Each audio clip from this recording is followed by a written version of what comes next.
Hello and welcome to our database demonstration. My name is Addis and together with my partner Peter, we'll be showing you how to use Aurora. Before I jump into things, I'll briefly explain what Aurora is and exactly what we will be covering in this presentation. So Aurora is Library and Archive Canada's online public access catalog. It is a database that indexes published material held by Library and Archives Canada. This includes fictional but largely non-fictional material in the form of books, ebooks, thesis dissertations, audio, CDs, and even maps. I'll be doing a simple search to show you the basic interface of Aurora and how to interact with some features such as search history and saving and sharing citing items.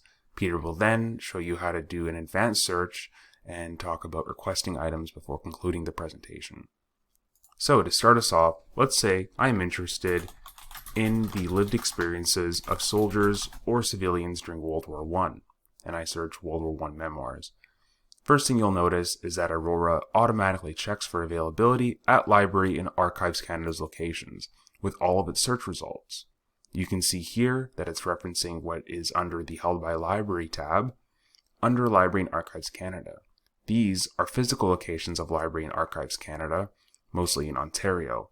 And if you're interested in a particular location, you can stratify the search to look for items only held there.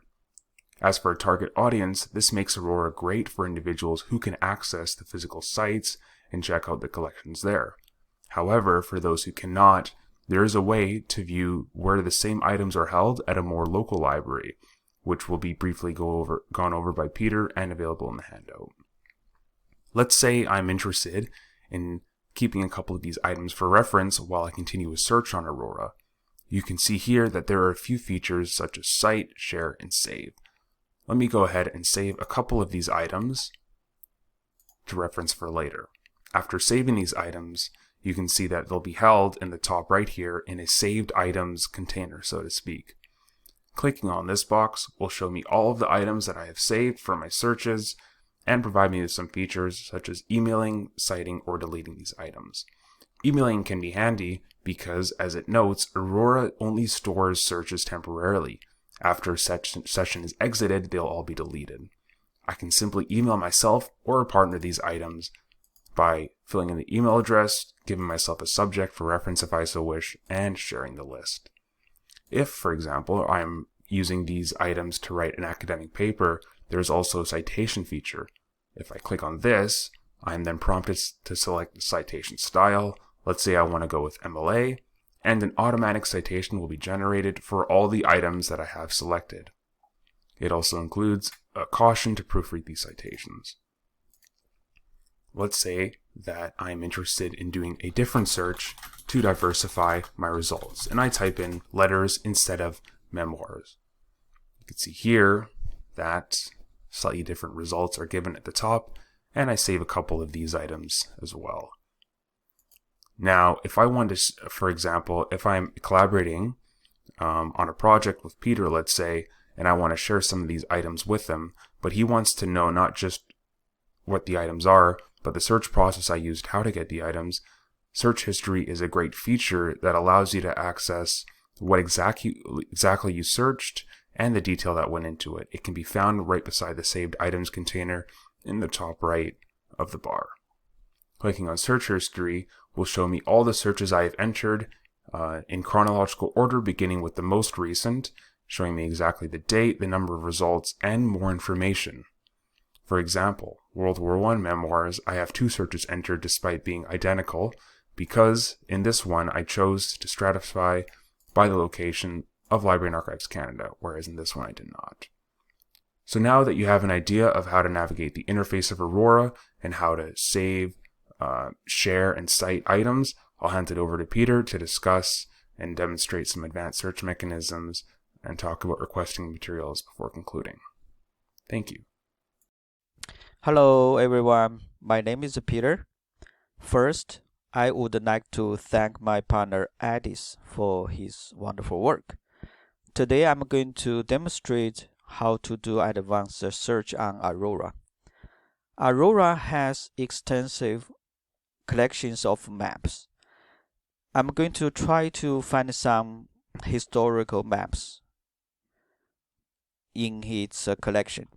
So let's click Advanced Search button. This is an advanced search page.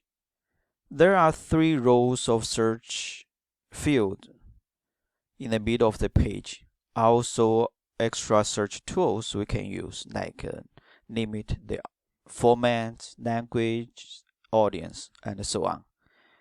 And first, I'm going to use keyword search as a search index,